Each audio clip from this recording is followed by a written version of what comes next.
সমারোহে এসো হে পরমতর সুন্দর এসো হে সমারোহে। দেখ মন কাশবন দুলছে যে শাড়ি, কবে ঢাক দেবে ডাক দিন গুনছে যে তার। শিউলি মাখা গল্প আগমনীর সুর, কুমোরটুলির গন্ধ ছড়ালো ভরপুর।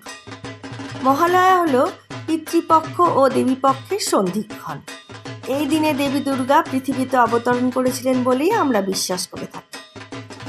আমার বাড়ির পেছনেই একটা কুমোরটুলি আছে, আমি সেখানে আজ কুমোরটুলির গন্ধ অনুভব করতে গেছিলাম।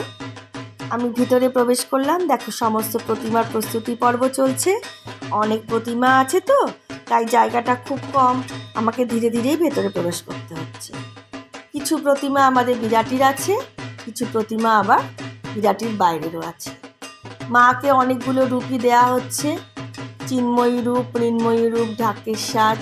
ওনারা বলছিলেন যে অনেক প্রতিমা আছে যেগুলো দূর দূরান্ত থেকে নাকি এসে অর্ডার করে গেছে। আর এই ছোট ছোট প্রতিমাগুলো দেখছো, এগুলো বাড়ির পুজোর। আর যে বড় প্রতিমাগুলো দেখছিলে সেগুলো হচ্ছে বারোয়ারি পুজোর।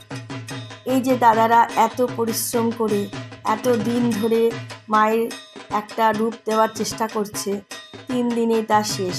এটা ভাবলে কেমন লাগে, তাই না বলো? যাক, একটু কুমোরটুলির গন্ধ নিয়ে বাড়ি ফেরার পথে এবার ফিরবো। কুমোরটুলির গন্ধ নিলাম। তোমাদের কেমন লাগলো আমার কুমোরটুলি ভ্রমণ জানিও কিন্তু।